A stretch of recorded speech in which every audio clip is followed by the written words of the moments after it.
This video reasons that distributed cooperative services made up of small enterprises could compete with megacorporations.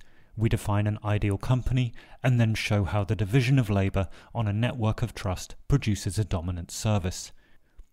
An ideal company is innovative, free to improve, focused, self-motivated, and competitive at every level. That is, from the board of directors to an execution team. Each ideal team actively seeks to improve internal processes, quality of deliverables, and interfaces with other teams, focuses on both reducing cost and increasing revenue. Each ideal team is small enough so that relationships between team members become symbiotic. Awareness of personal contribution to both the team and the organization is high. The members of each team chose to work with each other. A company of more than a few dozen people would be unable to achieve these ideals.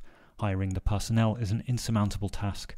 Board-level communication is often poor, teams become focused on their deliverables, and incentives to improve internally are limited. Creating in-organization competition implies that you don't trust the teams that you have. We'll return to this in a minute. Consider a business like Airbnb, where holiday homes are let to holidaymakers.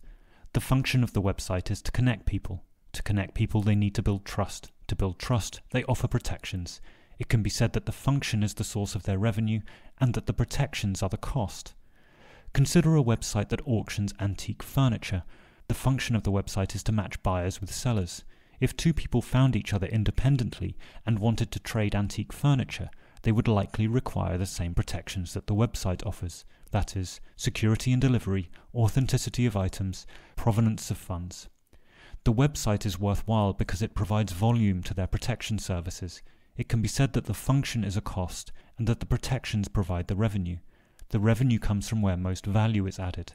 If a company focuses on their core offering, it will be more efficient. A later video explores the division of function and protection. It is enough to say here that it's a business-to-business equivalent of Adam Smith's division of labor. Tasks done by one company can be more profitably split among many companies. What does an ideal function or an ideal protection look like on a network of trust? A function or protection maximizes revenue via the number of customers. The function must be easy to interact with. This motivates improvement of interfaces with other functions. Deliverables must also be of a high quality and easy to use. This motivates increased service quality. The better the internal processes, the lower the cost of deliverables. This motivates improvement to internal processes. The function must be the best because someone else will eventually figure out how to improve it. If a company can operate with few people, it is easy to communicate broad objectives. Each member has accountability to the other members. Each member is aware of their contribution.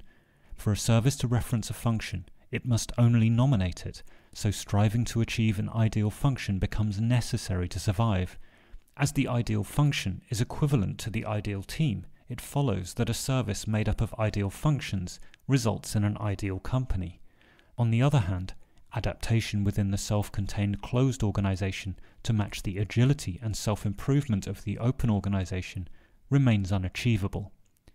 Even if a closed organization could achieve everything up to and including the internal competition, their product or service could not be as cheap because the open organization got that for free. The cooperative service would be the dominant service.